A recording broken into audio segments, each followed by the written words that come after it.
I understand that your investment goal is to buy a house in the next 7 years and of course plan for your retirement. You're 34 years old. Tell us a little bit about your portfolio and then we'll sort of start the assessment. Right. So basically, as I said, I started building my portfolio over the last 13, 14 years ago. The first goal was actually to mitigate my tax, from the taxation purpose. So that's the reason I have predominantly invested in ELSs, tax savers, etc., which has given me that sort of an edge and helped me sort my ATC. But beyond that, I think I've just tried to ensure that I distribute my funds across 3 to 4 funds, which will help, like they say, that do not put all your eggs in a basket. So that's where I've tried to build like a balanced fund through these 4 funds that you see. Okay, Mohit, you want to take over? The expert takes over and tells us what's good, what's bad about his portfolio. And the good part is, he told us earlier that he started at a really young age, right? At the age of 18. So the power of compounding is working for him, but you take over. Sure. I think, Ronak, congratulations, first of all, for starting so early. You're 34 and you started at 20. That means, right?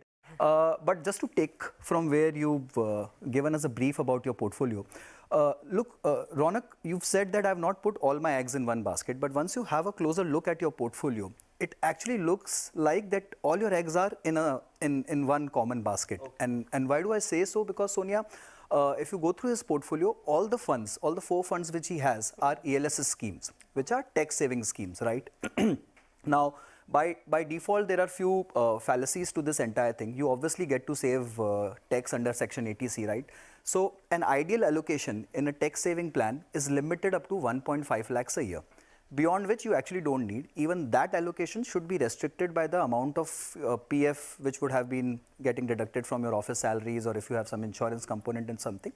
So do ELSs only to an extent that you actually require, beyond which it actually won't serve much purpose in your portfolio, right? Plus it's logged in for 3 years. You should ideally try and incorporate more large cap in the portfolio. So there's not a single large cap fund in his portfolio currently.